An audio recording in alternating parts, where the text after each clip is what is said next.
জামাত ইসলামের যিনি আমির এখন ডাক্তার শফিকুর রহমান, ওনার সাথে জেলখানায় আমি ছিলাম এক রুমে। দেখেছি মাঝে মাঝে উনি সেজদা দিত শুধু এইটার দিকে তাকিয়ে। বুড়া মানুষ, মুরব্বী মানুষ, 65 বছরের বয়স। সারাদিন আদালতে থাকার পরে যখন আসতেন রাত 8টা, 8:30, 9টায়, কিছুক্ষণ নামাজ আদায় করার পরে সেজদায় পড়ে যেতেন। এক সেজদায় 45 মিনিট, 1 ঘন্টা, 1.5 ঘন্টা পড়ে আছে। আমি যুবক মানুষ, এশার নামাজ পড়ে ঘুমিয়ে দেয় 2 ঘন্টা, 2.5 ঘন্টা পরে ঘুম ভেঙে দেখি পড়ে আছে সেজদায়। কি স্যার সেজদা দিচ্ছেন? হামজা, যে চোখ 2টা আল্লাহ দিয়েছে, নিয়ামত যদি সারা রাত ও সেজদায় থাকি আদায় হবে না। পুলিশের কাছে এখন বাধা দিয়ে দেখেন, কালকে এই মামলা পাবেন, পুলিশ বাদী কেস হবে। কথা বলছেন এখানে যারা মানুষ হয়ে মানুষের উপরে এতদিন জুলুম করেছেন, এখনো করছেন, এখনো জুলুম বন্ধ হয়নি, এখনো জুলুম চলছে। এটা বিনা কারণে 5 তারিখের পর থেকে বিনা কারণে যাদের বাড়ি ঘরে আগুন লাগিয়েছেন, যারা দোষ করে নাই, যাদের ব্যবসা প্রতিষ্ঠান ভাঙচুর করেছেন, আত্মসাৎ করেছেন তাদের সম্পদ, এটাও জুলুম। এটা জুলুম না? এই জুলুমগুলো যারা করেছেন, আপনি কিন্তু সরোয়ার সাহেবের আসামি হবেন না, হামজার আসামি না, আপনি আল্লাহর মামলার আসামি। বাদী যত বড় হয় কেস কিন্তু তত ঝামেলা। আমার বাদী যদি কোনো সলিমুক্তি হইতো 3 বছর আমার ছেলে থাকা লাগতো না। বাদী যেহেতু সরাসরি রাষ্ট্র ছিল, এই জন্য 32 বার মামলা ওঠার পর জামিন হয়নি। অথচ গতকালকে আমার সব মামলা বিচারক ঢিসমিস করে দিয়েছে। উনি তো ছিলেন 3 বছর, দিতে পারে নাই, হাত বাঁধা, ওপরের নির্দেশ আসা লাগবে। যারা নির্দেশ দেবে তারা যেহেতু এখন নেই, উনি এখন ফ্রি। মামলা হইলো, এর কোনো মাল ম্যাটারেজ নেই, যা কালকে সব ফেলে আমরা একেবারে সব খালাস করে দিচ্ছি। লোকটা তো একই 5 তারিখের আগ পর্যন্ত ওই মামলা ছিল। আমি হাজিরাও দিয়ে গেলাম 5 তারিখের আগে। মাত্র এই কয়েকদিনের ভেতরে পুরা উল্টিয়ে বসে। কি আমি মনে করলাম, প্রশ্ন করি, স্যার আপনি তো এখানে ছিলেন, মাল ম্যাটারেজ কিছু নেই এর ভেতরে, আপনি এর আগে দেখেননি? এখন হয়তো জিজ্ঞাসা করলে বলবো হুজুর কিছু করার নেই, হাত বাঁধা ছিল, এখন হাত খোলা আছে। নেই বিচার উনি চেষ্টা করেছে। আমার জন্য কালকে ওনার অফিসে দোয়া করেছি।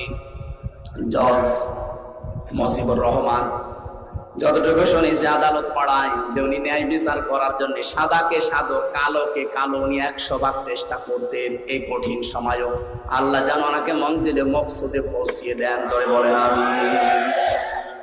কালকে কোর্টে হাজী সেলিমকে তুলেছিল, যেভাবে মানুষ গালাগালি করছে, ঘৃণা করছে, থুতু মারছে, ডিম মারছে, যা করেছে কালকে ওনার সাথে, উনি যদি স্বাভাবিক জীবন যাপন করতে, যে যতটুকু সম্পদ হলে একটা মানুষের চলে ওইভাবে চলত, উনি যা করেছে আমার মনে হয় উনি একা না, 1000 বছরও যদি হায়াত পায়, যা করে রেখেছে ঢাকার বুকে, 1000 বছর হায়াত পেলেও সম্পদ করাবে না। অথচ বয়স এখন যা হয়েছে, যদি কালকে মারা যায়, কি করলো বলেন?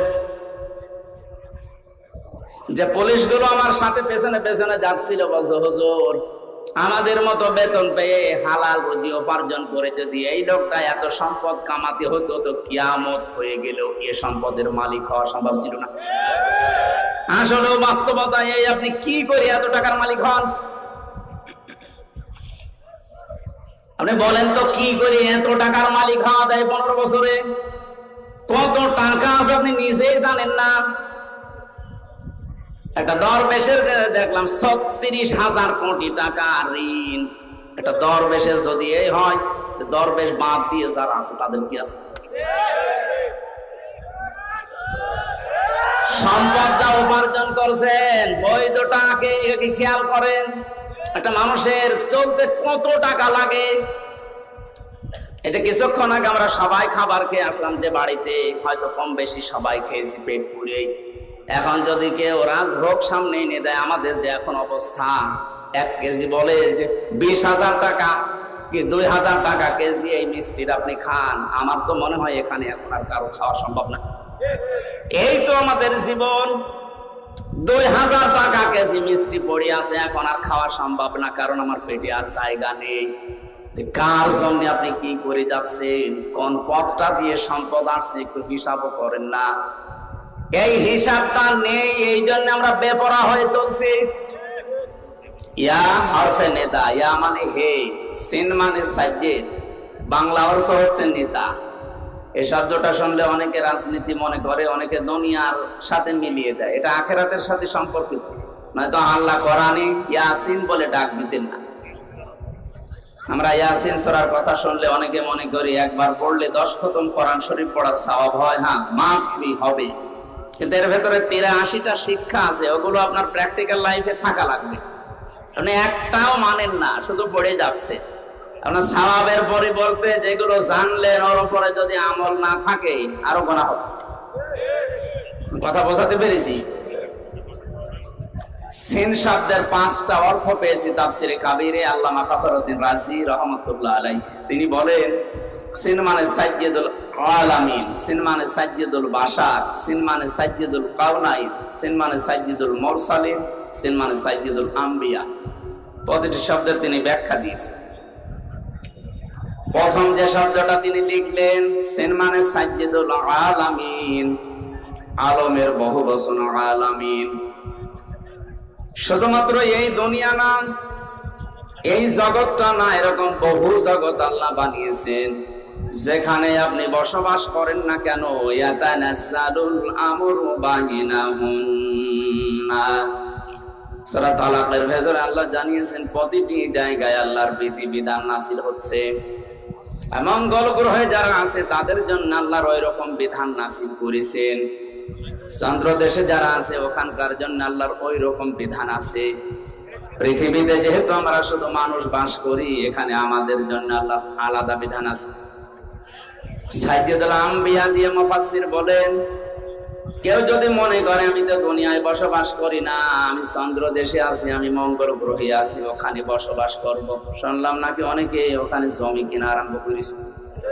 কেনেন, আপনি ওখানেও যদি বাড়ি ঘর বানান, বসবাস করেন, সাইয়্যিদুল আলামিন এই শব্দের দ্বারা আপনাকে মুহাম্মাদুর রাসূলুল্লাহকে চন্দ্র দেশেও মানা লাগবে।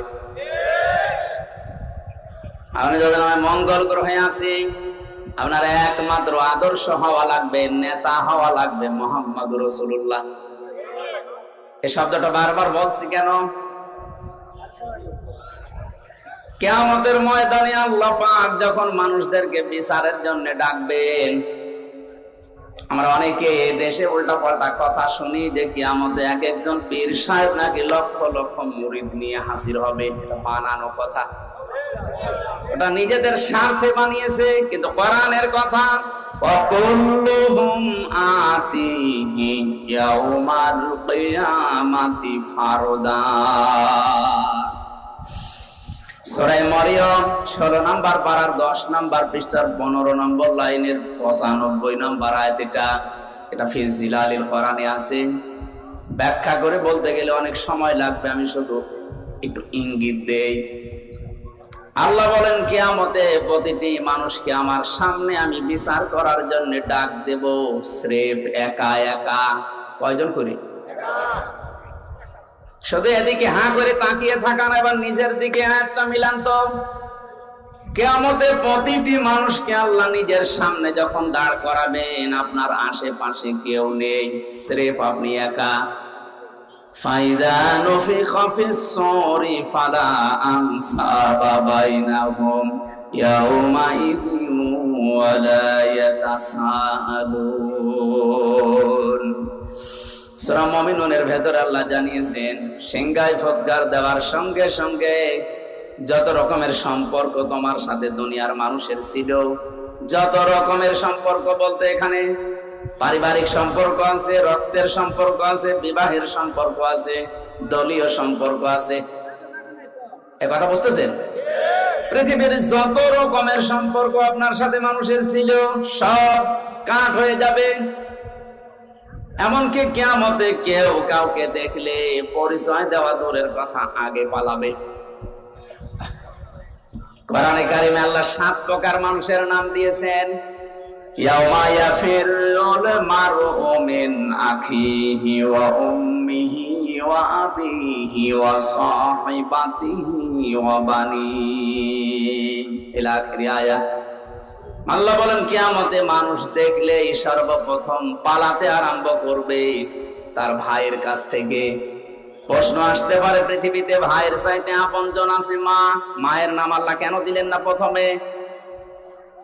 জবাব দিয়েছেন মুফাসসিরিন ইকরামে ভাবে, পৃথিবীতে আপনি যদি অন্য কোন জায়গায় গন্ডগোল করেন, যদি দোষ আপনারও থাকে, ভাইয়ের কাছে আসলে দেখবেন দোষ আপনার। এমন অনেক ভাই আছে নিজের ভাইয়ের দোষ জানার পরও প্রতিপক্ষকে মারার জন্য উদ্যোগ নেয়। ওর ভরসা যেহেতু ভাইয়ের উপরে ছিল, এজন্য ভাইয়ের নামটা আগে দিয়েছেন। ইয়াফিরু এ শব্দের শাব্দিক অর্থ হচ্ছে মাজা তুলে দৌড় দেওয়া। সাপে তাড়লে মানুষ যেভাবে দৌড়ায়, বাঘে তাড়া দিলে যেভাবে দৌড়ায়, পুলিশ দেখলে যেভাবে দৌড়াতাম, এখন আর দৌড়ানো লাগবে না, এখন ওনারা আমাদের বন্ধু। গত কয়েকদিন আগে যশোরের এসপি সাহেব ঘোষণা দিয়েছে, পুলিশের এই চাকরি আমি জান্নাতে যাওয়ার মাধ্যম হিসাবে গ্রহণ করেছি। ওনার এই কথাটাকে 100% সাপোর্ট করছে যারা প্রশাসনে আছে। যদি এই নিয়ত নিয়ে কাজ করে, যতক্ষণ দায়িত্বে আছে, আমি যতটুকু খোঁজ খবর জানি, আমার দোলাভাইও তো আছে, এদের যে ডিউটি কোনো শেষ নেই, 24 ঘন্টায় ডিউটি। তাহলে পুরা 24 ঘন্টায় ইবাদত হবে যদি ওনার ওই মন নিয়ে কাজ করে। আল্লাহ প্রশাসনকে ওইভাবে পাল্টিয়ে যাওয়ার তৌফিক যেন দান করেন। কিছু দুষ্ট লোকের কারণে এই বিভাগটার উপরে আজ মানুষের ক্ষোভ। যাদের জন্য এই করুণ অবস্থা, তারা কিন্তু সব গর্তের ভেতরে পালিয়েছে। তারা তো দায় নিল না। হাজারো নিচের যারা আছে এখন কান্নাকাটি করে যে আমরা এখন করবো কি। আমার বাড়ির নিচতলায় একটা পুলিশ ছিল, ও যে কোথায় গেছে আল্লাহ মনে জানে। এত ভয়ে ছিল। 5 তারিখে বিকালে লোকজন এসে বলছে ওনারা বের করে দিন, মেরে ফেলবো। মেরে ফেললাম না, আমি নিচতলায় এসে নেমে দেখি যে আমার তালা মারা, কেউ নেই, সব আল্লাহ রাস্তায় চলে গেছে। এই অবস্থার সৃষ্টির জন্য যেই কয়টা মানুষ দায়ী, এই কয়টা মানুষের বিচার করা দরকার। সাধারণ যে মানুষগুলো যারা দায়িত্ব পালন করার জন্যই করছে, আল্লাহ রাব্বুল আলামিন প্রশাসনে এখন যারা আছে, আমার যশোরের এসপির কথা শোনার পরে মনটা ভরে গেছে যে আমি দায়িত্ব পালন করছি, এটাই আমার জান্নাতে যাওয়ার মাধ্যম। এই কথাটা কত উপরের কথা আপনি চিন্তা করেছেন? এখানে মানুষ যখন দৌড়ায় কোনো কিছু দেখলে খুব বেশি জোরে ফোর্সে মাজা তুলে দৌড় দেওয়া, বাংলায় পরে খেচ্ছে দৌড়। আল্লাহ বলেন এইভাবে দৌড়াবে। সর্বপ্রথম ভাইয়ের কাছ থেকে, মায়ের কাছ থেকে, বাবার কাছ থেকে, স্ত্রীর কাছ থেকে, সন্তানের কাছ থেকে, বন্ধুর কাছ থেকে, নেতার কাছ থেকে। এই যে যতগুলো মানুষের নাম সিরিয়ালে বললাম, মাথায় যদি মগজ থাকে ভাবেন তো দুনিয়ায় বিপদে পড়লে মানুষ এদের কাছে সিরিয়ালে আগে যায়। কথা বলেন ঠিক কিনা? আর কোরআন যেহেতু আমরা 100% বিশ্বাস করি, কোরআন জানাচ্ছে যে আগে পালাবে। এখান থেকে একটা সূক্ষ্ম তথ্য আপনাদেরকে দিতে চাই, যদিও এই সমস্ত জেলাতে এগুলো একটু কম আছে, ময়মনসিংহ বিভাগে একটু বেশি, আপনারা ওই বিভাগে পড়েননি। অনেক মানুষ বিশ্বাস হয় ওদের এই কথা মতো করে আছে যে কোনো চিন্তা নেই, যা করি করি বাবা আছে। আপনার বাবা আছে, পালাবে, দৌড়াবে। সূরা আবাসের আয়াতগুলো তার প্রমাণ যে কতগুলো মানুষের নাম আল্লাহ সিরিয়ালে দিলেন। কি বলে আপনার বিবেকে? ভাই যদি পালিয়ে যায়, মা যদি যায়, আমার মনে হয় পীর সাহেব বলবে আল্লাহ আমি পীর ছিলাম না। কিসের পীর? পরিচয় দিলে এখন আমি নিজে ধরা খাবো। নিজে বলবে আমি এগুলো কিছু ছিলাম না, আমি পালালাম। যত রকমের সম্পর্ক আল্লাহ বলেন আনসাব, নসবের বহু বচন, সব সম্পর্ক শেষ। এ চোখ বন্ধ হলে সবকিছু থেকে আপনি মুক্ত। কিয়ামতের ওই কঠিন ময়দানটা যখন আল্লাহ আপনাকে ডাক দেবে, সামনে যদি কেউ দাঁড়িয়েও থাকে, চিনতে পারলে বলবেন এই তো আমার ম্যাডাম তামান্না। ও বলবে না আমি আপনাকে চিনি না। আমি হাঁসের খোরাকি দেওয়ার জন্য বলছি, এটা বাস্তব আসতেছে আমাদের সামনে। এবার নিজেকে একটু দাঁড় করিয়ে দেখেন তো, আপনার এই 60 বছর, 50 বছর, 45 বছর, আমার এখন 32 বছর, এই বয়সটা আমি যা করেছি, সত্যি যদি আমি এখন আল্লাহর সামনে দাঁড়াই, যা করে গেলাম এটা কি জবাব দেওয়ার মতো কায়দায় আছে? না, নেই। আমার তো 32 বছর না, মাঝে মাঝে মনে হয় আল্লাহ তুমি যদি বলো হামজা 2024 সালের আগস্ট মাসের 31 তারিখ পর্যন্ত তোরে মাফ করে দিলাম, শুধু সেপ্টেম্বরের 1, 2, 3 এই 3টা দিনের জবাব দিয়ে জান্নাতে চলে যায়। আমার যা জীবন, এই 3 দিনের জবাব দেওয়া সম্ভব না। আপনি পারবেন না? আপনি পারবেন না।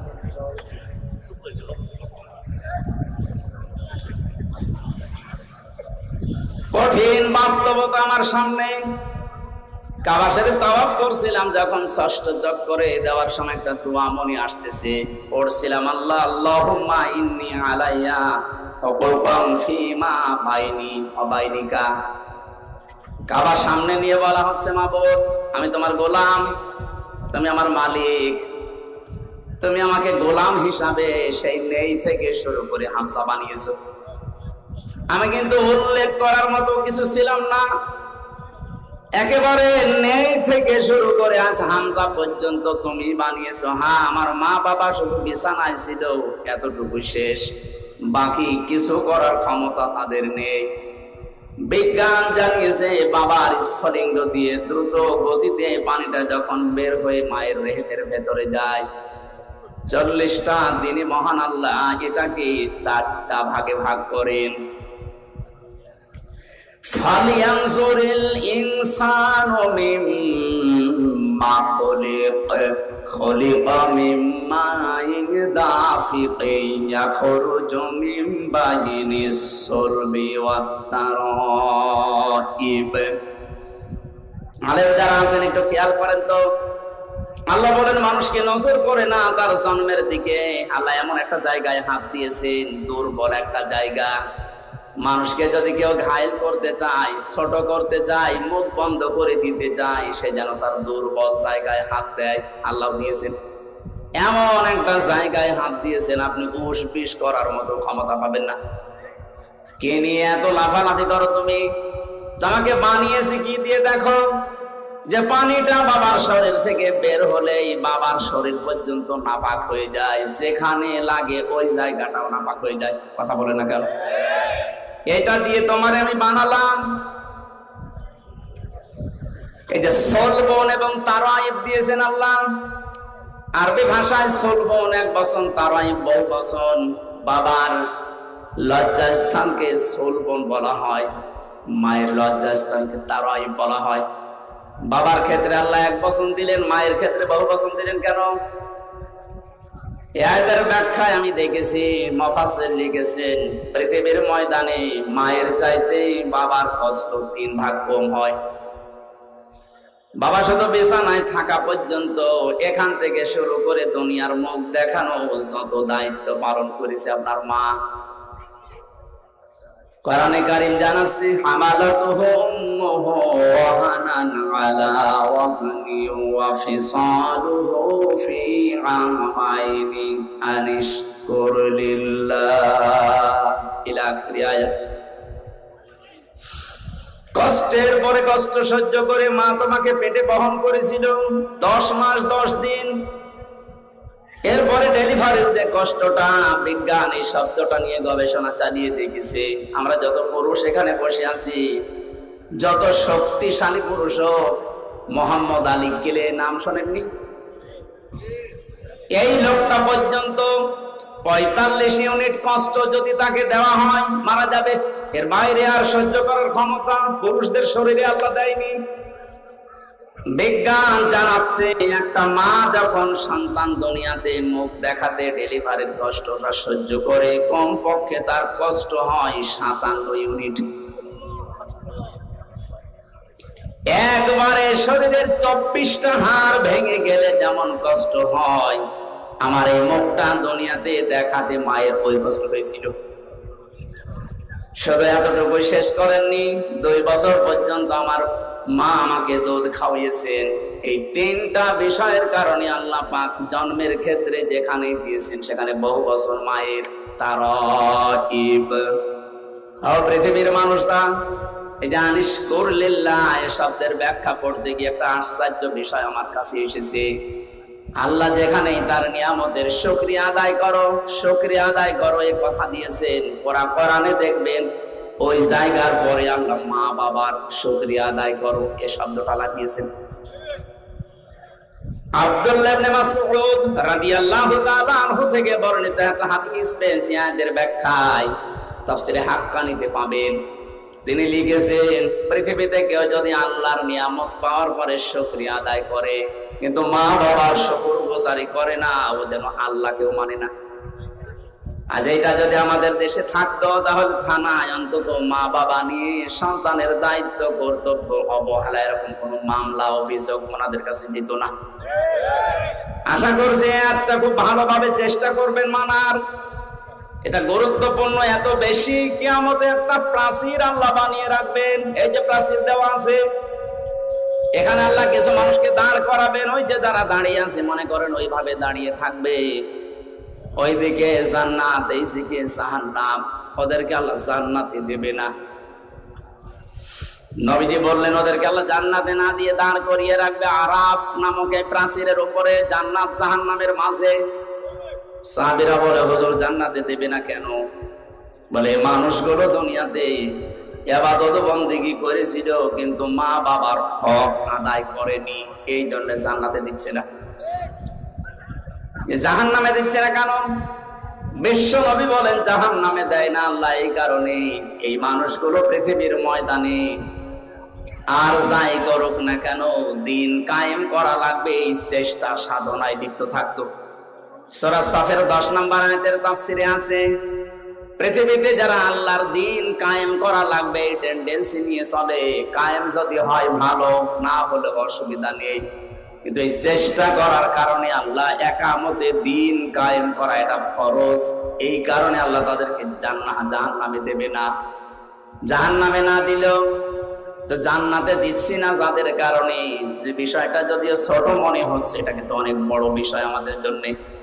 আজকে থেকে সিদ্ধান্ত নেওয়া লাগবে পৃথিবীর কোন দিন যেন মা বাবার সাথে বিয়াদবি করা, তাদের সাথে তাদের হক নষ্ট করা আমার দ্বারা না হয়। যতই নামাজ রোজা করে পাগড়ি বেঁধে তসবিহ হাতে নিয়ে 24 ঘন্টা জিকির করি না কেন, মা বাবার হক যারা আদায় করেন না, আপনি প্রাচীরে দাঁড়িয়ে থাকবেন, জান্নাতে যেতে পারবেন না। আমি যে নেই থেকে শুরু করেছিলাম, এ পানিটা মায়ের রেহেমের ভেতরে যাবার পরে আধুনিক বিজ্ঞান যারা কোরআনে কারিমের আয়াতের তাফসীর বের করেছেন আমি দেখেছি, ওনারা বলেন যে এই মায়ের পানিটা বাবার পানিটা একসাথে মিলে 340-এর পরে 4টা জিনিস তৈরি হয়, চুল, রগ, হাড় আর পর্দা। রক্ত, গোশত, চর্বি আর চামড়া, 8টা জিনিস এক হয়। 6 মাস যখন আস্তে আস্তে বয়স হয়ে যায় মায়ের পেটের ভেতরে, তখন ক্ষুধার উদ্রেক দেখা দেয়, খাবারের প্রয়োজন হয়।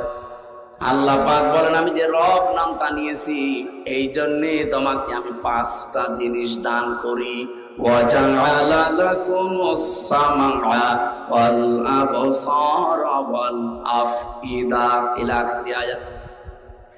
শ্রবণ শক্তি, দর্শন শক্তি, বাক শক্তি, আকেল শক্তি আর ঘ্রাণ শক্তি, এই 5টা আমি আল্লাহ দান করি মায়ের। তোমাকে তৈরি করার জন্য 8 5 13টা জিনিস এক হয়ে যায়, তখন আস্তে করে মায়ের পেট থেকে নিয়ে আসার ব্যবস্থা করি। আল্লাহু আখরাজাকুম মিন বুতুনি উম্মাহাতিকুম, মায়ের পেট থেকে বের করার দায়িত্ব আমি আল্লাহর।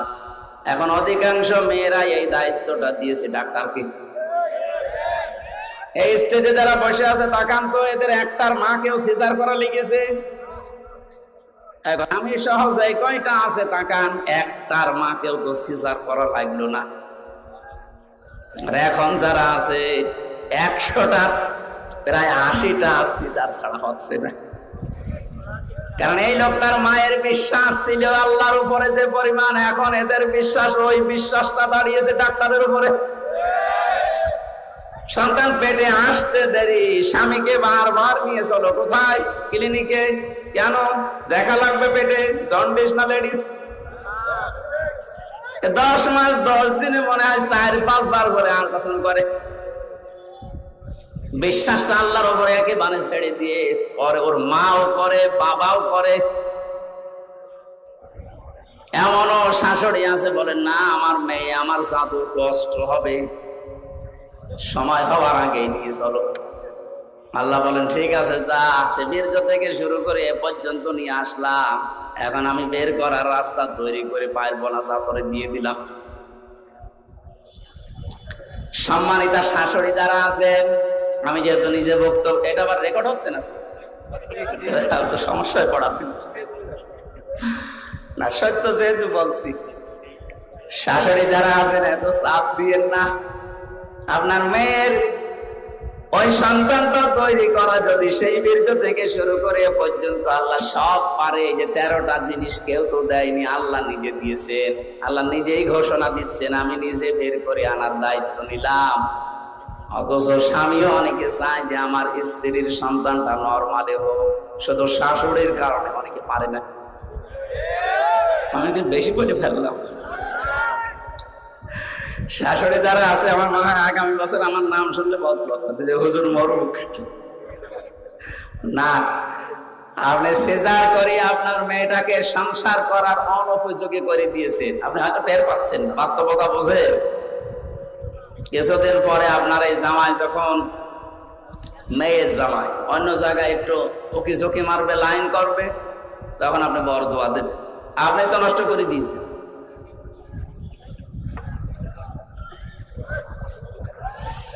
আমার ভাইরা, আল্লাহ রাব্বুল আলামিনকে কাবা শরীফ 6ষ্ঠ চক্কর দেওয়ার সময় বলা হয়েছিল, আল্লাহ তুমি ওই নেই থেকে শুরু করে এই যে হামজা পর্যন্ত বানালে আমারে, যত কিছু দেওয়ার দুনিয়াতে সব তুমি আমাকে দিয়ে দিয়েছো। হাল আতা আলাল ইনসান খায়রুম মিনাদ দাহরি লাম ইয়াকুন শাইআম মাযকুরা। আমি তো জন্ম হওয়ার আগে উল্লেখ করার মতো কোনো বিষয়ও ছিলাম না।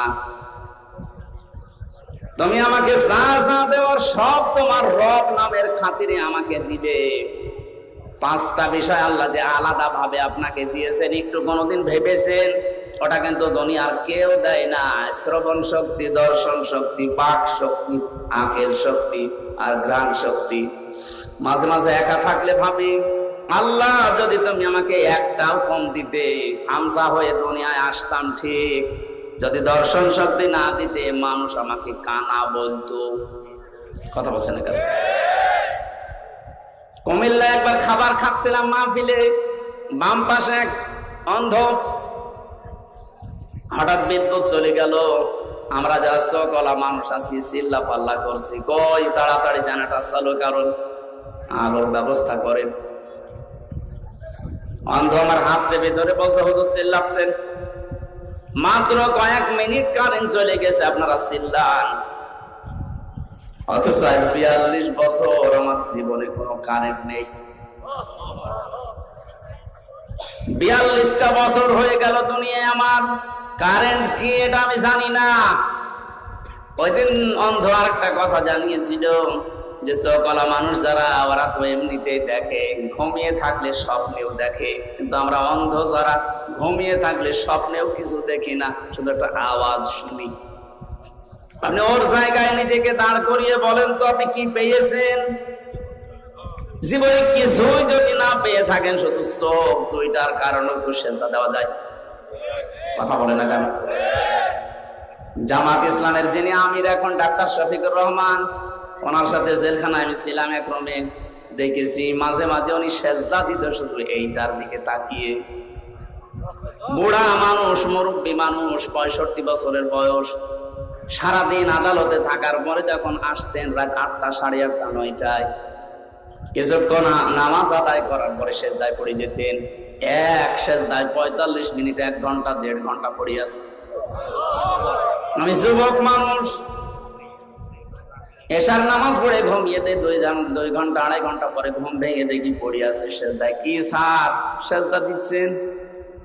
হামজা, যে চোখ 2টা আল্লাহ দিয়েছে, নিয়ামত যদি সারা রাত ও সেজদায় থাকি আদায় হবে না।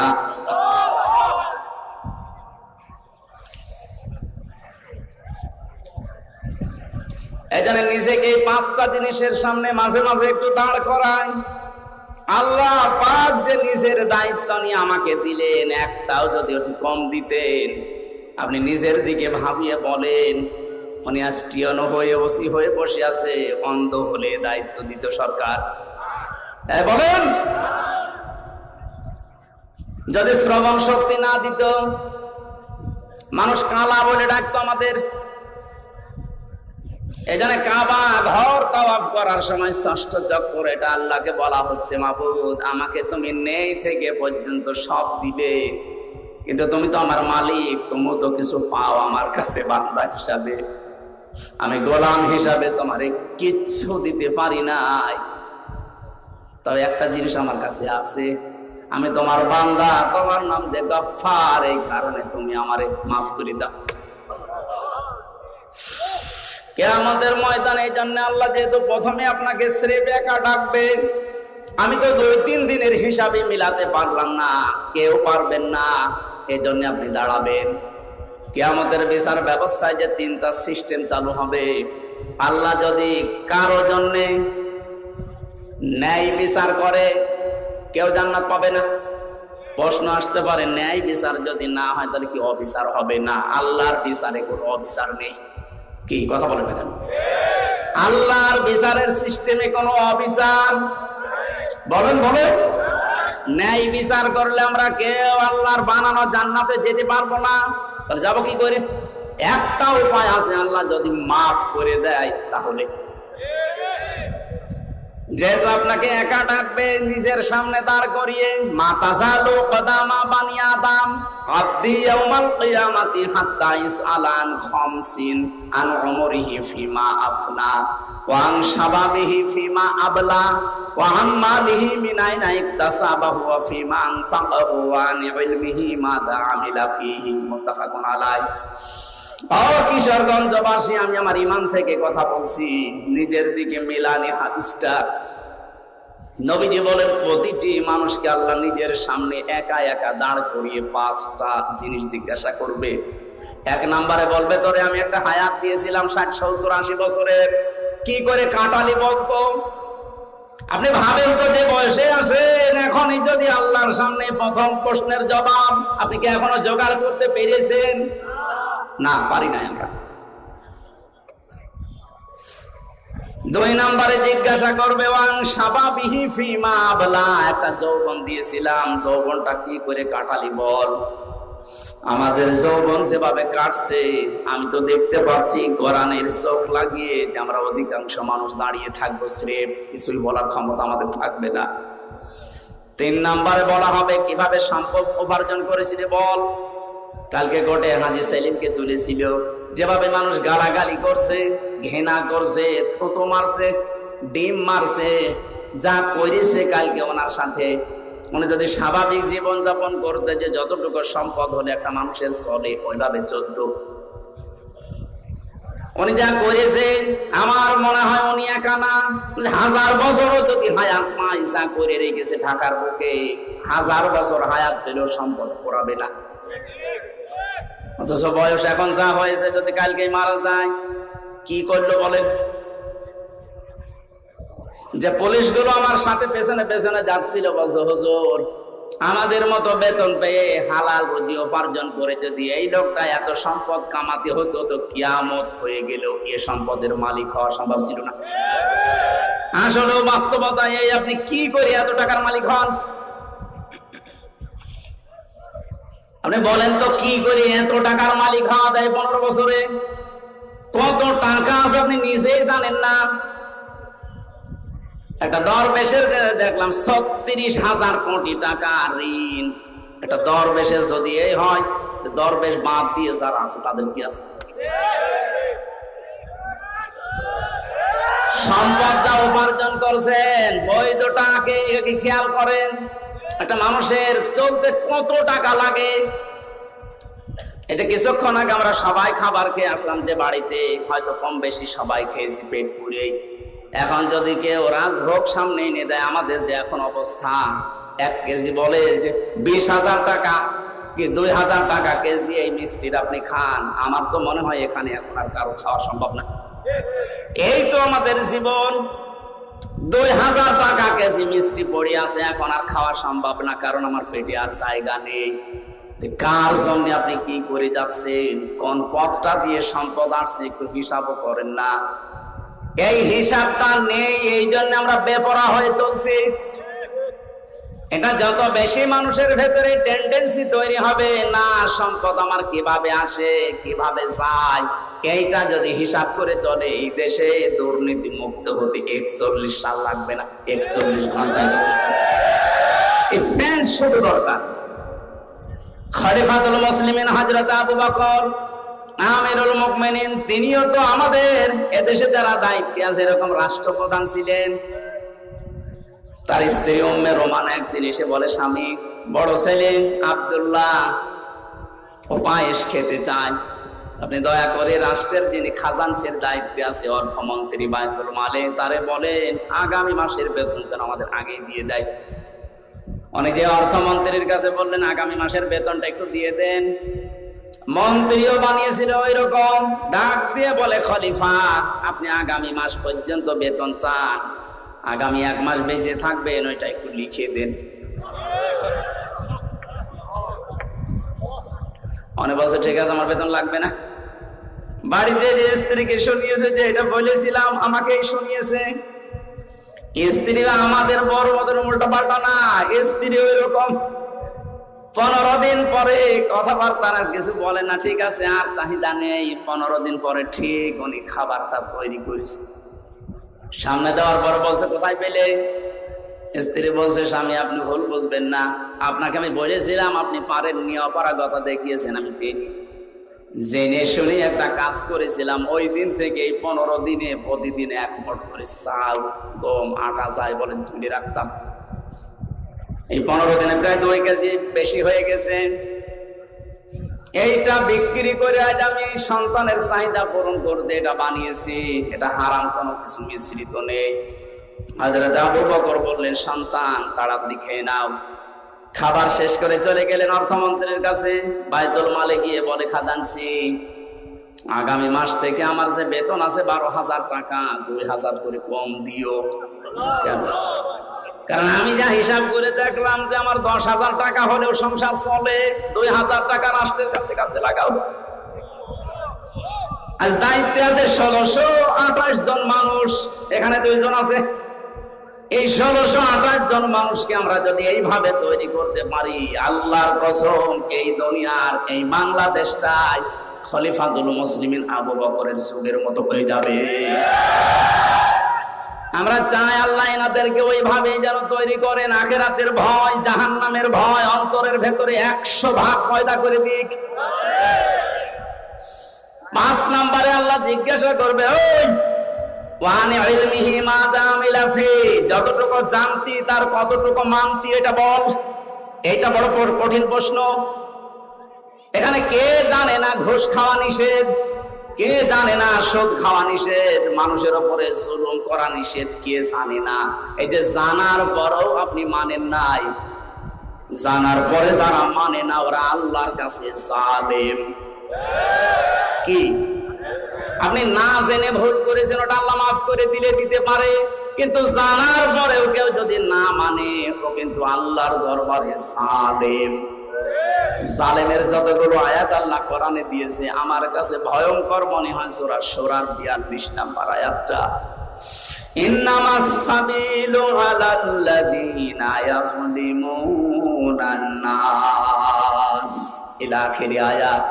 সূরা শূরা 42 নম্বর আয়াত, 25 নম্বর পারার 6 নম্বর পৃষ্ঠা 13 নম্বর লাইনে আছে। এটা ইবনে কাসিরে আছে তাফসিরে।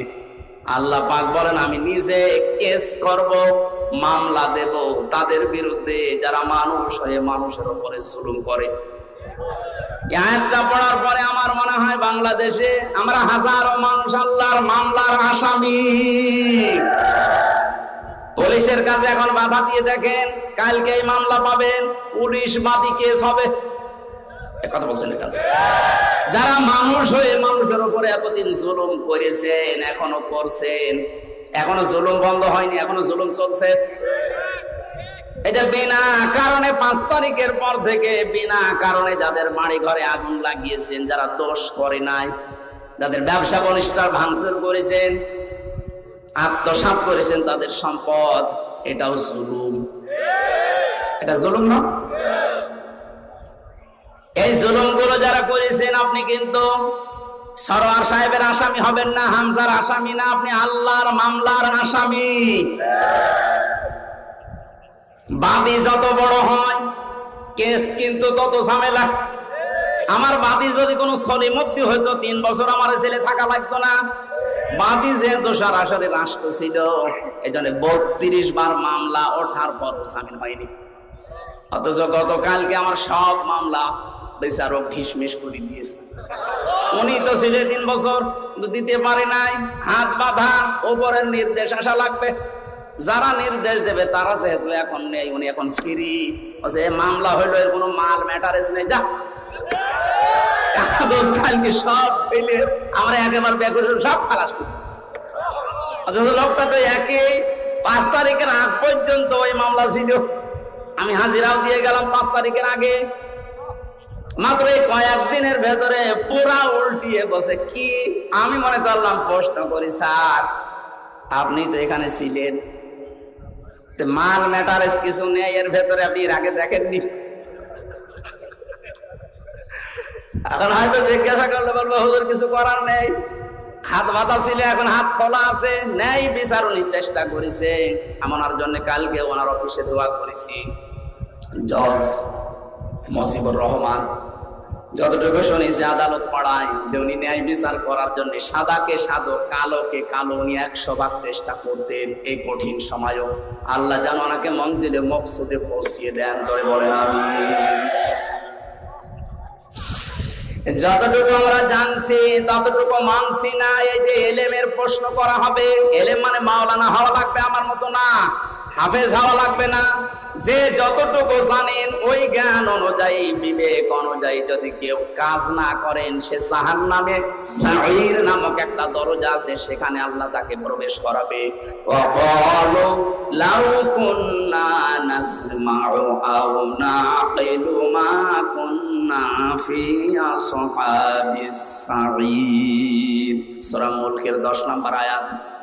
আল্লাহ বলেন জাহান্নামে সাঈর নামক যে দরজা আছে, এই আলালিহান আগুনের সামনে যখন মানুষকে নেওয়া হবে, ফেরেশতা মালিক যিনি দারোয়ানের দায়িত্বে আছে, উনি বলবে কেন আসলেন? যত মানুষ এই সাঈর নামক জাহান্নামে যাবে, তারা এক বাক্যে বলতে বাধ্য হবে যে আমরা শোনার পরে না শোনার ভান করেছিলাম, আর আমাদের বিবেক আমরা কাজে লাগাইনি। তাকান কয়েকটার দিকে তাকিয়ে, আজ হাজারো মানুষ আমরা যে জানার পরও না জানার ভান করে থাকি, মানতে চাই না। বিবেক যাদের আছে, বিবেক যারা কাজে লাগান না, এরা আল্লাহর দৃষ্টিতে পশু, এমনকি পশুর চাইতে নিকৃষ্ট। জোরে বলেন নাউজুবিল্লাহ। আমি যেটা শিক্ষা দেওয়ার জন্য এতক্ষণ ঘোর ব্যাস করছি, সেটা একবারে বলছি, কান খাড়া করেন। পৃথিবীর যেখানেই যান না কেন, আপনাকে মুহাম্মদুর রাসূলুল্লাহকে নেতা মানা লাগবে। কারণ কিয়ামতের সর্বপ্রথম একা একা ডাকার পরে দ্বিতীয় সিস্টেমে এবার আর আল্লাহ আপনাকে একা ডাকবেন না। একটু খেয়াল করেন, প্রথম বিচারের ধাপ শেষ, দ্বিতীয় ধাপে আল্লাহ আপনাকে ডাকবেন এবার একা একা না। ইয়াউমা নাদউ কুল্লা উনাসিম বিইমামিহিম। আল্লাহ পাক বলেন,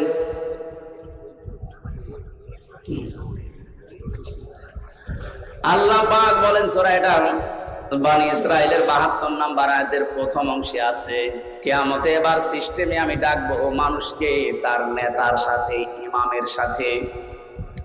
কিশোরগঞ্জবাসী, এটা আখিরাতের সম্পর্কিত, এই জন্য আমি বিষয়টা ক্লিয়ার করছি। কিয়ামতে আল্লাহ মানুষকে তৃতীয় ধাপে ডাকবেন একা একা না নেতার সাথে? আগে নেতা, এরপরে কর্মী। আপনার বিবেককে এবার জিজ্ঞাসা করেন তো, যে নেতাকে আপনি মেনে চলেন, এ যদি কিয়ামতে আল্লাহর সামনে দাঁড়ায় আর আপনি তার পেছনে, ওর যা চরিত্র, ওর যা সুরাত সিরাত, ওরে দেখে আল্লাহ মাফ করবে বলে মনে হয়? বলছেন না, ও তো ধরা খাবে। আপনি কি ইয়ার কি মারেন? আপনি এখনই বলছেন না, আমি যাকে মেনে চলি, যার পেছনে থাকি, কিয়ামতে ওর সামনে যদি আমি থাকি আল্লাহ ওরে দেখে মাফ করবেন, আপনি নিজেই বলছেন, তাহলে আপনি ধরা খাবেন না। এই জন্য শুধু ইয়াসিন পড়ে শেষ করে দিলে হচ্ছে না, এটা মানা লাগবে। বিশ্ব নবী বাদ দিয়ে অন্য কেউ যেন আপনার আদর্শ মরণ পর্যন্ত আর না হয়, এটা খেয়াল রাখবেন। কারণ নবীজি যদি সামনে দাঁড়ায় ওই দিন, আপনি পেছনে থাকলে আপনাকে দেখা লাগবে না, বিশ্ব নবীকে দেখে আল্লাহ মাফ করে দেবে। ইয়াসিনের যত শব্দর ব্যাখ্যা আছে সব বলতে 33টা পেয়েছিলাম, এত বলতে গেলে সময় চলে যাবে। আমরা 2টা আয়াত কোরআন থেকে পড়েছিলাম, এক আয়াতের কিছু কথা তাফসীর আকারে বলছি। সূরা জুমা থেকে পড়েছি একটা আয়াত। কি সূরা? জুমা। জুমা মানে এক জায়গায় হওয়া, একত্রিত হওয়া। আমরা যেহেতু 7 দিন পর পরে মুসলিমদের একটা অনুষ্ঠান আছে জুমার নামাজ, ওখানে এক জায়গায় হই। নামাজ পড়ার পরে আপনার কাজ কি? ইসলামে তো শুধু ইবাদত হিসাবে শুধু নামাজই না, নামাজ যখন শেষ হয়ে যাবে তখন আপনি আর মসজিদে বসে থাকতে পারবেন না। বাংলাদেশে বহু জায়গায় সিস্টেমটা আছে, নামাজের পরে অনেকেই মসজিদের ফ্যান টাঙিয়ে আরামে বসে গল্প করছে না। কোরআনে কারীম জানাচ্ছে, ফাইদা কুদিয়াতিস সালাতু ফান্তাশিরু ফিল আরদি ওয়াবতাগু মিন ফাদলিল্লাহ। নামাজ যখন শেষ হয়ে যাবে মসজিদে আর থাকা যাবে না, ছড়িয়ে যান, ছিটিয়ে পড়েন। যেখানে যার কর্মজীবন আছে ওখানে হালাল রুজি উপার্জন করার জন্য চেষ্টা চালান। আমার কর্মজীবন দিনের এই ময়দানে, আমার একটা ব্যবসা আছে, ওখানে আমি যে শ্রম দেব ওইটাও নামাজের মতো ইবাদত। ওনার কাজ অফিসে, ওনার কাজ থানায়, নামাজ শেষ করার পরে থানায় যদি 8টা ঘন্টা বসে ডিউটি করে, ওই 8 ঘন্টা নফল নামাজের সওয়াব আল্লাহ ওনার আমল নামায় লিখে দেবে। এখানে নামাজের সময় মাস্ট বি, মুসলিম যারা নামাজ পড়তেই হবে, এর কোন বাদ দেওয়ার সিস্টেম তো নেই। অনেকে চেয়ারে নামাজ পড়েন, মাসলা বলছে একটা, আপনি যদি দাঁড়িয়ে নামাজ পড়তে না পারেন বসে পড়বেন, বসে যদি না পারেন শুয়ে পড়বেন। কোন কারণে বাবুগিরি দেখানোর জন্য চেয়ারে নামাজ পড়া লাগবে আপনার? এই এলাকায় হয়তো সিস্টেম নেই, এটা কুষ্টিয়ায় আছে। আমার মনে হয় এই মাসলা বলা ঠিক হইল না। ঠিক আছে না, আপনি কোন কারণে বসেছেন? সব কাজ আপনি বাইরে করে বেড়াচ্ছেন, আর এখানে এসে আপনার যে সিস্টেম না, এটা যায় না আপনার সাথে। আপনি যদি অপারগ হয়ে থাকেন, বসে দাঁড়িয়ে নামাজ পড়তে পারছেন না, আপনি বসে পড়েন। কথা বুঝতেছেন? বসেও আপনি পারেন, আপনি শুয়ে শুয়ে ইশারা করেন যে আমি এখন রুকু যাচ্ছি, এখন সেজদা করছি। যদি এইটাও না পড়েন, অজ্ঞান হয়ে গেছেন, আপনার নামাজ মাফ। এমনকি মেয়েদের যখন দুনিয়ায় সন্তান আসে, প্রথম যে পানিটা দেখা যায়, এই অবস্থায় যদি সন্তানের মাথা বের হয়ে যায়, বিশ্ব নবী বলেন তোলার ভেতরে ছেলেটার মাথাকে বিছিয়ে দিয়ে মহিলাকে বলো নামাজ পড়তে। এত বড় গুরুত্বপূর্ণ একটা বিধান, যদিও আমাদের এই বিধানটা আমাদের দেশে এখন রাষ্ট্রীয় ভাবে কায়েম নেই, এই জন্য ওয়াজ করা লাগছে। যদি রাষ্ট্রীয় ভাবে কায়েম হয়ে যায় তখন আর নামাজের ওয়াজ এই দেশে করা লাগবে না। আল্লাহ যেহেতু একটা সুযোগ আমাদের সামনে দিচ্ছে, নামাজ রাষ্ট্রীয় ভাবে কায়েম থাকলে কি শান্তি পাওয়া যায় ওটা এখনো দেখেননি। আমি বিশ্বের বহু দেশে ঘুরেছি, কিছু কিছু জিনিস আজ করতে পেরেছি। কোরআনে কারিমের বিধানটা যেন আল্লাহ আমাদের চর্ম চোখে দেখায় যে নামাজ রাষ্ট্রীয় ভাবে দেশে কায়েম হয়ে গেছে, বলেন আমিন। আর এটা কায়েম করবে ফেরেশতারা? কথা বলে দেখেন, যারা ওই জায়গায় বিলটা পাস করবে এরকম মানুষকে আল্লাহ যেন দায়িত্ব দেন। তাহলে নামাজ শেষ করবেন কেন? কারণ পৃথিবীতে রহমত ছাড়া বেঁচে থাকার সম্ভব না। আপনি এক পা ফেলেছেন আর এক পা উঠাবেন, এই পা তুলতে গেলে যদি নিজের মাস্তানিতে চলতে চান পারবেন না। কোরআনে কারীম জানাচ্ছে প্রতিটি মানুষের এই পায়ের পেছনে প্রতিটি কদমে কদমে একটা ফেরেশতা সাহায্য করে। আল্লাহ যদি অর্ডার দিয়ে দেয় এর কদমে আর সাহায্য করবেন, আপনি প্যারালাইজড হয়ে পড়ে থাকবেন। এই জন্য যেহেতু রহমত দরকার, আর পৃথিবীর যত রহমত আছে সব দরবারে, গাছতলায়, মাজারে, কোথায়? কোরআনে কারিমে আল্লাহ রাব্বুল আলামিন বলেন ফাইদা কুদিয়াতিস সালাতু ফান্তাশিরু ফিল আরদ। নামাজ যখন শেষ হয়ে যায়, এই আয়াতের ব্যাখ্যা করতে গিয়ে আমি ইবনে কাসিরে পড়তে পড়তে বেশি যে তোমাদের জীবনে রহমত দরকার। দুনিয়ার কোন জায়গায় এত রহমত নেই যত রহমত আল্লাহ তার ঘর মসজিদে রেখেছেন। এখানে প্রবেশ করার প্রথমেই মানুষকে বলা লাগে কি? আল্লাহুম্মা আফতাহলি আবওয়াবা রহমাতিকা। হে আল্লাহ, আমি তোমার রহমতের জন্য এসেছি, যত দরজা আছে একটা না আবওয়াব, সব দরজা খুলে দাও। তাহলে মসজিদের জন্য, রহমতের জন্য কোন জায়গা? আরো জোরে। এটা পাওয়ার জন্য মসজিদে যাবেন তো? যত কাজ থাক সব আজান হওয়ার পরে স্টপ। আগে ফরজ নামাজটা শেষ করেন, খুব জরুরি হলে আপনি ফিরে আসেন, এরপরে আপনি আবার কাজে লাগেন। নফল সুন্নাত যদি পড়তে না পারেন, সময় যখন পাক করে নিন, কিন্তু ফরজ মাফ নেই। মাস্ট বি ফরজ নামাজ মরণের আগ পর্যন্ত ছাড়া যাবে না। কেউ যদি ফরজ নামাজ ছেড়ে দেয়, আল্লাহ বলেন আমি ওর দায়িত্ব ছেড়ে দেই। টের পেয়েছেন কত বড় কথা এটা? আপনি আল্লাহর দায়িত্বেই থাকবেন না। এই জেলায় যিনি এসপি আছেন, পুরা জেলার মানুষকে কন্ট্রোল করার জন্য, নিরাপত্তা দেওয়ার জন্য সরকার তাকে দায়িত্ব দিয়ে এখানে পাঠিয়েছেন। এই কটিয়াদির মানুষগুলো সহজ সরল ভাবে চলতে পারে, নিরাপত্তা নিয়ে চলতে পারে, সব কাজ নির্বিঘ্নে যেন করতে পারে, এই জন্য দায়িত্ব দিয়েছে সরকারি নামে। এই কথা বলছেন এখানে। ওনার দায়িত্বের বাইরে চলে গেলে আপনি কিন্তু বিপদের সম্মুখীন হবেন। পুলিশ এখন নেই, এই জন্য আমরা এখনো আতঙ্কগ্রস্ত। এটা কাটেনি। কুষ্টিয়া থেকে পর্যন্ত কালামের 4:30টার সময় এসে পৌঁছিয়েছি। পুলিশ যেহেতু এখন সেরকম অ্যাক্টিভ না, এই জন্য হাজারো ভয় মনের ভেতরে, না জানে আবার কে গাড়ি থামায়। ওনারা যে দায়িত্বে আছে, ওই দায়িত্বের ভেতরে আপনাকে থাকা লাগবে, শান্তি, স্বস্তি, নিরাপত্তা নিয়ে থাকতে পারবেন। আল্লাহ পাক বলেন আমার রহমতের বাইরে চলে গেলে তুই 1 সেকেন্ডও টিকে থাকতে পারবি না। এই জন্য রহমতের জন্য মাজারে যাবেন না মসজিদে? আরো জোরে। মসজিদে বসে থেকে কাজ শেষ তা না, নামাজ ফরজ শেষ, সুন্নাত নফল মসজিদে পড়ার দরকার নেই। এই মাসলাটা মনে রাখবেন, সুন্নাত নফলের জন্য বাড়ি বা যেখানে বসবাস করেন ওই জায়গা, কিন্তু ফরজ নামাজের জন্য পুরুষের জায়গা মসজিদ। নামাজ শেষ হওয়ার পর বসে বসে আপনি গল্প করছেন, ফ্যান চালিয়ে দিয়েছেন, কে বিল দেবে কি আপনার বাবা নাকি? এই জন্য এটা জায়েজ নেই। যারা এগুলো করছেন এটা বন্ধ করেন। না, দিনের কোন শিক্ষা নেওয়ার জন্য, তালিম নেওয়ার জন্য বসে আছেন সেটা আলাদা। তাছাড়া মেয়ে বিয়ে দেবেন, ধান লাগাবেন জমিতে, এই নিয়ে আপনি গল্প শুরু করেছেন নামাজের পরে মসজিদে ফ্যান ছেড়ে দিয়ে। আমার দাদা একটা গল্প বলছি শিক্ষার জন্য। কিছু মানুষ নামাজ পড়ে না, কোন অর্থে যায় না, কিন্তু এলাকাতে বিদ্যুৎ নেই, সোলারে চলে, মসজিদে জেনারেটর দিয়ে ফ্যান চালায়। লোকজন যে বলছে মুয়াজ্জিন সাহেব আমরা নামাজ পড়বো না, এশার নামাজ পড়ে মানুষ যখন সব চলে যাবে চাবি দিয়ে দেবেন, ফজরের আযান দিতে আসবেন চাবি নিয়ে নেবেন, অসুবিধা নেই, আমরা ফ্যান ছাড়া আমাদের খুব কষ্ট হচ্ছে।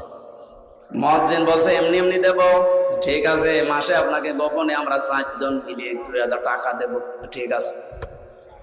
এশার নামাজ পড়ে সব বাড়ি চলে যায়, ওরা আসে রাত 9:30 10টায়। মসজিদে প্রবেশ করে মানুষ 4 জন, ফ্যান দিয়েছে 10টা। ফ্যানের নিচে যাদের ঘুমানোর অভ্যাস নেই, ওরা যদি একবার ফ্যান পায় ঘুমাবে না মরে যাবে, মরে গেছে। এর ঘুম একবার ফজরের সময় মুয়াজ্জিন এসেছে, আযান দেবে, যে লাইট দিয়েছে দেখেন নাউজুবিল্লাহ, কারো কাপড় ঠিক নেই, ওদের মাঝখানে দাঁড়িয়ে চিল্লানি দিয়েছে, মসজিদে থাকা জায়েজ নেই। ওরা হাত বাঁধ করে ওটা বলছে, মুয়াজ্জিন সাহেব কি ফতোয়া দিলে মসজিদে থাকা জায়েজ নেই? মানে না, মসজিদে থাকা জায়েজ নেই, ফতোয়া দেন, দলিল কি বলেন? বলে দলিল কি? আমি নিজে দেখলাম। কিসের দলিল? দেখো, কোন দলিল লাগবে না, বিনা দলিলে হারাম। নামাজ শেষ হওয়ার পর আপনি কোন কারণে আল্লাহর ঘরে বসে বসে সময় কাটাবেন? কি দায়িত্ব আপনার? এই জন্য আল্লাহ আয়াত নাযিল করে জানালেন, নামাজ শেষ, ছড়িয়ে যা, ছিটিয়ে পড়। অবতাবু মিন ফাদলিল্লাহ, আল্লাহর অনুগ্রহ, ফজল কোথায় পাওয়া যায় সেখানে দৌড়িয়ে যা। এই যে ফজল মানে রিজিক, ফজল মানে এখানে মসজিদ থেকে বের হওয়ার সময় মানুষ দেখবেন বলে, আল্লাহুম্মা ইন্নী আসআলুকা মিন ফাদলিকা, হে আল্লাহ আমি তোমার কাছে চাই ফজল, অনুগ্রহ, রিজিক। কিন্তু শব্দের দিকে খেয়াল করলে যেটা দেখা যাচ্ছে, আল্লাহ কিন্তু নামাজের আগে ওয়াজকুরুল্লাহ দেননি, যে নামাজ পড়তে গেলে আল্লাহর জিকির বেশি বেশি কর নেই। তো কর্মজীবনে যে, বাস্তব জীবনে যে, প্র্যাকটিক্যাল লাইফে যেন আপনি আল্লাহর জিকির, আল্লাহর স্মরণ মসজিদের চাইতেও বেশি করেন। এই জন্য ওয়াজকুরুল্লাহা কাসীরা দিয়েছেন। আয়াতের এই দ্বিতীয় অংশটুকু আমাদের দেশে আজ 100 ভাগ কায়েম করা লাগবে। মসজিদে গেলে মানুষ আল্লাহকে কম বেশি ডাকে বা ডাকবে, এটা স্বাভাবিক। কিন্তু কর্মজীবনে যে অধিকাংশ মানুষ আমরা ভুলে যাই। কুষ্টিয়ার বড় বাজারে একবার তেল কিনতে গিয়ে একবার দেখি একটা লোক তেল মেপে দিচ্ছে, আর ওই যে কি দিয়ে মেপে দিত, কোটা দিয়ে, প্রত্যেকটা একটু করে কম দেয়। কিছু বললাম না। ওই লোকটা যখন চলে গেল, কাজে গিয়ে বললাম, মুরব্বি মাথায় টুপি দিয়ে আপনি কি কাজ করলেন? এ কাজ করা আপনার ঠিক হয়েছে? কিছু কথা বলার পরে আমারে ধমক দিয়ে বলছে, বেশি বোঝো। টুপিটা খুলে ফেলে দিল, পকেট থেকে একটা সাদা টুপি বের করে বলছে, এটা আমার নামাজ পড়া টুপি, আর ওটা তেল বেচা টুপি। বলেন তো কোথায় আছে? আমি শুধু হাসির জন্য বলছি না, বাস্তবতা এইটাই। ওই যে নামাজে স্মরণ করেছিল যে টুপিটা মাথায় দিয়ে, ওই টুপিটা মাথায় দিয়ে যদি ওর কর্মজীবনে আল্লাহকে স্মরণ করতো, প্রতিবার একটু একটু করে কম দিতে পারতো। কোরআনে কারীম এদের জন্য জানিয়েছে, ওয়াইলুল লিল মুতাফফিফিন আল্লাযীনা ইযা ক্তালু আলান নাসি ইস্তাগফুর। ধ্বংস হয়ে যাক ওই মানুষগুলো, যেই মানুষগুলো ওজনে কম বেশি করে, নেওয়ার সময় বেশি নেয়, দেওয়ার সময় কম দেয়। এটা শুধু দোকানদারদের জন্য না। আমরা মনে করছি যারা ওজন করে ওজনে কম বেশি দেয়, তা না। এই যে চেয়ারে বসে আছি, এটা একটা ওজনের চেয়ার। এখানে যে যেখানে আছেন ওই জায়গায় আপনার ওজন আছে। শিক্ষকতা যারা করে, শিক্ষকরা তো নেওয়ার সময় বিভিন্ন জায়গা থেকে জ্ঞান ঠিক মতোই নেয়, দেওয়ার সময় আর দিতে চায় না, বলে প্রাইভেট পড়া লাগবে, কোচিং করা লাগবে। এই যে নেওয়ার সময় ঠিক মতো নিলেন, দেওয়ার সময় আর ক্লাসে দিতে চান না, তখন আলাদা ক্লাস। আপনি আল্লাহর বরদোয়ার শামিল। আমাদের দেশে কিছু সংখ্যক, আমরা যেহেতু 96% মুসলিম, 4% আছে অন্য ধর্মের মানুষ। নবীদের হাদিস অনুযায়ী তারা আমাদের কাছে আমানাত। এই কথা বলে রাখেন। তাদের সম্পর্কেও কিন্তু ওজন হবে কিয়ামতে। আপনি তাদের সাথে ব্যবহার কি করেছিলেন? তাদের যে দায়িত্ব, ওটা যদি অমুসলিম প্রতিবেশী হয়, কিয়ামতের দিনও কিন্তু আপনার দরবারে মামলা দিতে পারবে, আল্লাহর দরবারে। যেহেতু ওনারা সংখ্যায় কম, আমরা অনেকে এখন ধোয়া তুলেছি যে সংখ্যালঘু, সংখ্যালঘু না, এর শব্দটা বলা যায় না। কিসের সংখ্যালঘু, সংখ্যাগুরু? এদেশে যারাই জন্ম নেবে তারা এই দেশের নাগরিক, বৈধ। হ্যাঁ, কথা বলুন। সুতরাং সংখ্যালঘু, সংখ্যাগুরু বলে এদেশে কিচ্ছু নেই। একটা বিশৃঙ্খলা তৈরি করার জন্য কিছু মানুষকে দিয়ে এই কাজটা করাচ্ছে। হিন্দু ভাইরা যারা আছেন, খ্রিস্টান বা অন্য বৌদ্ধ যারা আছেন এদেশে, যাদের জন্ম, আমার যেমন অধিকার আছে, আমি 96% তাতে কি, আপনি 4% তাতে কি, আপনার ঠিক ওই রকমের অধিকার আছে। আপনার ধর্ম আপনি 100% নিরাপত্তা নিয়ে পালন করবেন, কোনো বাধা নেই। বাধা যে দেবে তারে প্রতিহত করা ফরজ। ওনাদের সাথে ভালো ব্যবহার করাও ইবাদত। আকুলু লিন-নাসি হুসনা, আল্লাহ বলেন আকুলু লিল-মুসলিমিনা হুসনা, মুসলমানের সাথে হাসি মুখে কথা বললে সওয়াব হয় না। লিন-নাস, মানুষের সাথে হাসি মুখে কথা বললে সওয়াব হয় সাদকা দেওয়ার। হিন্দু কি মানুষ না? খ্রিস্টান মানুষ না? এজন্য ওনাদের সাথে মানুষের মতো আচরণ করা লাগবে। এটা একটা ইবাদত, এটা কর্মজীবনে এটার একটা কর্ম। আমাদের এই এলাকায় আছে কিনা জানি না, আমাদের এলাকায় তারা হিন্দু নেই। এই এলাকায় যদি অমুসলিম কেউ থাকে, আপনারা মুসলিম বেশি, তাতে কি তাদের সাথে আচরণ করা লাগবে, কারণ এটা একটা ওজনের স্তর। কিয়ামতে এইটাও পাল্লায় মাপ দেওয়া হবে। এমন কোন কাজ যেন আমরা না করি যে এই কারণে আবার ধরা খেয়ে যাচ্ছে। বিশ্বনবী জানিয়েছেন, কোন এলাকায় যদি অমুসলিমরা থাকে তারা তোমাদের কাছে আমানত, ওদের উপর যদি অত্যাচার করো বিনা কারণে, কিয়ামতে আমি নবী তোর বিরুদ্ধে মামলা দায়ের করব, ওর পক্ষ নিয়ে। এই জন্য এলাকায় যদি এরকম কিছু করে থাকেন, নামাজ পড়ছেন, রোজা রাখেন, পাগড়ি মাথায় দিয়ে আসেন, কিন্তু ওদের অধিকারগুলো আপনি নষ্ট করেন, ওদেরকে ভীতি সন্তুষ্ট হয়ে রাখেন না, কিয়ামতে আপনি নবীর মামলার আসামি হবেন। নবী শেষ পর্যন্ত ওই হিন্দু লোকটার পক্ষ নিয়ে, ওই খ্রিস্টানের পক্ষ নিয়ে আপনার বিরুদ্ধে দাঁড়াবে। নবী যদি আমার বিরুদ্ধে দাঁড়ায়, আল্লাহ মাফ করে দেবে। এই বিবেকটুকু কাজে লাগে না? কখনো ওদের অধিকার গুলো যেন নষ্ট না হয়। ওদের পূজা প্রবণ যা আছে পাহারা দিয়ে করানো লাগবে। যদি ওদের ইবাদতে কোনো বিঘ্ন হয়, আপনি দায়ী থাকবেন কিয়ামতে। আল্লাহ আমাদের বুঝ দান করুন, বলেন আমিন। আযকুরুল্লাহ, এর জিকির বলতে শুধুমাত্র সুবহানাল্লাহ সুবহানাল্লাহ না, যেখানে যে বিধান আছে আল্লাহর, ওই বিধানটা ওখানে পালন করে দেখানোর নাম হচ্ছে জিকির। ওসি সাহেবের জিকির কি? ওনার সামনে একজন মানুষকে ধরে কনস্টেবল পিটাচ্ছে, ওনার কিছু বলাও লাগবে না। উনি যদি চেহারাটা নিয়ে সামনে দাঁড়িয়ে বলে, এই বেটা কি করিস, এমনি বেঁচে যাবে। তাহলে ওই জায়গায় ওনার জিকির কি? ওখানে যে খালি ওনার চেহারাটা দেখানো, এই বেটা কোন কারণে এর উপর অত্যাচার করিস, এটা ওনার জিকির। এটা ওনার কি? ওনার এই সুবহানাল্লাহ সুবহানাল্লাহ করার দরকার নেই, ও চেহারাটাই জিকির। এনে যে যে পর্যায়ে আছে, তার নিচে যারা আছে, তাদের প্রতি দায়িত্ব পালন করা আল্লাহর জিকির। আল্লাহ এই জিকির গুলো বেশি বেশি করার কথায় আয়াতে জানিয়েছেন, যদি তোমরা করতে পারো লাআল্লাকুম তুফলিহুন, আশা করা যায় তোমরা সফল হবে। তুফলিহুন শব্দের ব্যাখ্যা আধুনিক ভাবে মুফাসসিরিন ইকরাম করেছেন, এই যে স্মার্ট বলি আমরা, স্মার্ট বলি না, ডিজিটাল বলি আমরা, এই শব্দগুলোর বাংলা অর্থ এটা দাঁড়ায়। এই জন্য আমরা যদি ডিজিটাল, স্মার্ট আরো যা আছে এগুলো যদি উপহার দিতে চাই শান্তি, স্বস্তি, নিরাপত্তার বাংলাদেশ, এই আল্লাহর জিকির, আল্লাহর আইন, আল্লাহর স্মরণ গুলো খুব বেশি বেশি করা লাগবে আমাদের প্র্যাকটিক্যাল লাইফে। আল্লাহ আমাদের তাওফিক দিন, বলেন আমিন। মা বোন যারা এসেছে, আপনাদের জান্নাতে যাওয়ার জন্য বিশ্বনবী মাত্র 4টা কাজ দিয়েছিলেন। 5 ওয়াক্ত ফরজ নামাজ পড়া, রোজা রমজানে রাখা, নিজের শরীরকে পর্দায় রাখা, বিশেষ করে 14 জন পুরুষ থেকে 14টা পুরুষ বাদ দিয়ে বাকি কোন পুরুষের সামনে গেলে মুখমণ্ডল, হাতের কবজি, পায়ের পাতা বাদ দিয়ে পুরা শরীর আপনাকে ঢেকে রাখা লাগবে। 4 নম্বরে স্বামী যাদের আছে তাদের জায়েজ কথাগুলো শুনে আপনি তাকে খুশি রাখবেন। জান্নাতের 8টা দরজা আপনার জন্য খোলা থাকবে, যে কোনো দরজা দিয়ে আপনি প্রবেশ করতে পারবেন। আল্লাহ আমাদের তাওফিক দিন।